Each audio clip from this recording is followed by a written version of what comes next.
Welcome, adventurers. Today, we're talking about leveling up your character, specifically going from level 1 to level 10 and what you will encounter along the way. I mostly have experience at these lower levels, so that's what I'm going to talk about. I would love to talk about later levels, but we'll save that for another video. I'd first like to talk about, well, the beginning, the earlier stages, because there's a lot to talk about there. Depending on your campaign and what your GM is going to allow, you can pick anything, any ancestry, any class, any background, any subclass, maybe some third-party content, and that can be a lot to think about. And although this is a lot of decision-making to do, I do find these decisions to be a little bit lighter, a little bit less committal, maybe a little bit more fun. It's kind of like a first date versus, much later in the relationship making a big decision. You can change things about your character later on if you want, and you're just there to kind of explore the options. Additionally, earlier on in the gameplay, you will probably be able to do everything your character can do in almost every session.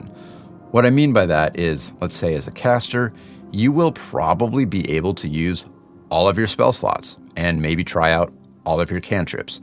As a martial, you'll probably be able to use every one of the feats you have. As an alchemist, you will use most of your formulas and you will probably go through all of your reagents every single adventuring day. That's not going to be the case later on. And this definitely contrasts with the later stages of gameplay. As you're leveling up later on, you don't necessarily have fewer decisions to make, but your options are much more limited. And this is because, well, you've already locked in your ancestry and your class, and you get to pick from the options available to those two things. Additionally, a lot of feats and options that you have do sort of have prerequisite other feats or ability scores.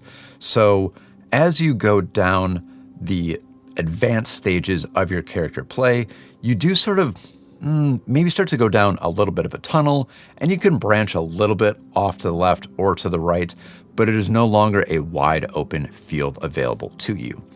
Additionally, at these stages, you will find the gameplay to be more complicated, and unlike at the earlier stages, you won't use everything your character has available to you in any given day. In fact, you will forget about things that your character can do. I do it, it's sort of shameful. I hear people in actual plays do it, and I think, how can you forget that? It's such a cool part of your character, and then I just go and do it myself. It happens. Let's talk about levels 1 through 10, what kind of happens at each level, what I think about them, starting of course with level 1. This is where you begin after all. This is where you get to know your character, get to know your party. Level 1 is great. You really get to pick from, again, all of the ancestries, all the backgrounds, and make a character that you really are excited about. The only thing I find a little bit constraining is sometimes at level 1, you can't quite achieve the full character concept that you set out to do. This is because you have gear limitations. You only have so much gold. You have ability score modifier limitations. Sometimes it's hard to get all the points into strength and dexterity or con or whatever it is that you're looking for. And then you also have not feat limitations, but you only have so many feats. So sometimes it can be hard to set up a lot of synergy between different feats to achieve what you want. This is fine. You can still build a really dynamic, engaging character at level 1, but sometimes you might find yourself thinking, oh man, I cannot wait for level 2. So on to level 2, and it is a pretty darn good level. First of all, like I said, it's a very good level to finally buy that gear that you couldn't get at level 1. Level 1, you start with 15 gold points, which by the time you buy your armor and a weapon and your adventures pack, maybe you need healers or alchemist or crafting tools or something, maybe a shield, you're pretty well spent. And a lot of the weapons you might want or some of the gear you might want isn't that expensive. It might be 15, 20 gold pieces. So by the time you're at level 2, you will be able to afford that, and then you can kind of get that item that no longer feels like the starter item, but it's actually what you had in mind for your character. Additionally, a lot of players will pick up an archetype at level 2. This is something that I did in one of my campaigns. I'm playing as an abjuration wizard that is focused on protection, and at level 1, I was the typical squishy caster. This was fine, but I really wanted to be the center of attention, focused on protection. And that doesn't work when you're super squishy. So level 1 was a bit rough. At level 2, I picked up that champion archetype, that dedication, and I picked up some armor training and was able to put my wizard into that armor, and that really made my character concept complete. Level 3 is a pretty good one. For casters, this is where you first will be able to cast your level 2 spells. That feels pretty big. Most marshals get a small class-specific bonus here. The champion, for example, will pick up Divine Ally, so that's nice. And you also get your skill increases. This is where you can really start to focus in on the things that your character does particularly well.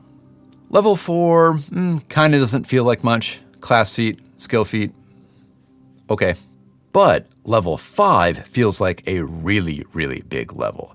This, to me, is sort of the level where you really finish what you started in level 1. This is because you finally get to increase those core ability scores. At level 1, maybe you really wanted to be very highly intelligent, but also strong, and you did have to sacrifice one for the other. You finally get to make that up at level 5.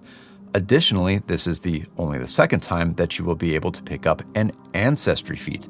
That feels really nice. You've been focused for so many levels now on what you do as a character through your class, but now you get to focus on that a little bit more with your ancestry, which I guess feels a little bit more personal.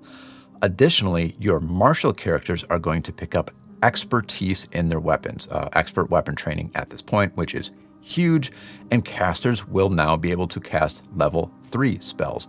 Great stuff all around. Level 6, and this is kind of a theme with the even levels, not super exciting, new feats, though I will say sometimes you are really waiting on a particular feat, and that can make these even levels really impactful for your character. Level 7 is a really big one for spellcasters. First of all, you are going to gain access to your 4th level spells, and some of those can be devastating. Almost more importantly, you now finally are an expert spellcaster. This catches you up to those marshals who became experts with their weapons at level 5. The marshals do have some special bonuses at this level too, gaining access to their weapon specializations. Now, this isn't always that huge, doesn't necessarily impact gameplay that much. You might not crit that often and be able to use it that often. So it kind of depends on what type of martial, or let's face it, fighter you are, because you want to be a fighter with a hammer so you can knock things prone. Level 8, again, even level, so new feats can be really good if you're waiting on them. Level 9 is somewhat interesting. Marshals are going to pick up a new class feature of some sort. For example, the Gunslinger will pick up their Advanced Deed, and the Thaumaturge gains access to their Intensify Vulnerability. The spellcasters generally just get better at saves, which is a little bit of a letdown, I suppose, but hey, you do pick up 5th level spells at level 9. And on to level 10, and this is a really big one, and this is where we're going to end this video today. First of all, you do get another ancestry feat, which you haven't done since level 5 and level 1, so there's kind of a throughput there. And more importantly, you are really going to continue that ability score boosting that you started at level 1, continued at level 5, and now kind of carries through to level 10. Quick note from the editing room, the upcoming section talks about ability boosts and ability scores and ability modifiers, and the remaster is simplifying a lot of that, but sort of overall mechanically it is staying the same, so I'm leaving this section in as it was filmed.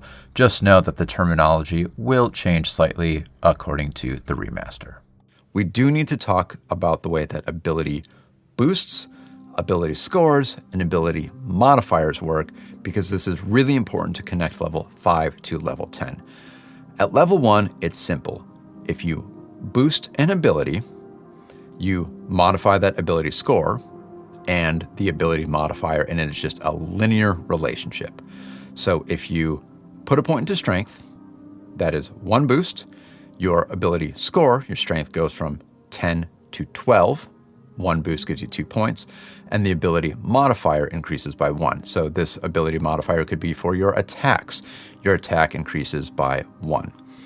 This continues for the first 4 boost, which is all you can get at level 1. So you could have a 4 boost into strength, plus 18 strength, and that is a plus 4 on your attack rolls. Now at level 5, you can boost strength again, but you know what? At this point, you don't go from a score of 18 to 20 and a modifier of 4 to 5. You actually only go from a score of 18 to 19, and your ability modifier stays at 4. This is to sort of, I guess, keep you from min-maxing, but what it really means is that if you want your strength-based rolls to go up by 1, to go from a plus 4 to a plus 5, you need to invest a point of strength at level 5 and again at level 10. 2 investments, 1 boost. That's the way the ability scores work. So that's why I say that level 10 really is finishing what you started at level 1, continued in level 5, and then you finally get to kind of cap it off at level 10. And then, of course, kind of repeat the process for 15 and 20 if you go that far. Well, there we have it. Kind of a quick, kind of not run through of levels 1 through 10 and kind of the impact that that leveling up process has on your character build. I'm going to recap by picking my 3 favorite levels of those ones we looked at, starting with number 3, which is 7. 3 is 7. You got it. Yeah. Level 7 is a really good one. You feel quite potent at this level, and you've known your character for a really long time at this point, so hitting some of those extra abilities here feels great. My second favorite level is level 5. Getting those ability score boosts in that you have been wanting this whole time is fantastic. Being a caster who does some melee and finally gets to go up to plus 4 strength is so rewarding. And then my first favorite level of these is 2. 1 is 2. You got it. Yeah, I really like level 2 just because it's still pretty simple, pretty easy, pretty low commitment, but you do get to complete that character concept that you often couldn't finish in level 1. So level 2 is a really sweet spot. All right, and that is it, adventurers. What are your favorite levels 1 through 10, and what are your thoughts on going beyond that?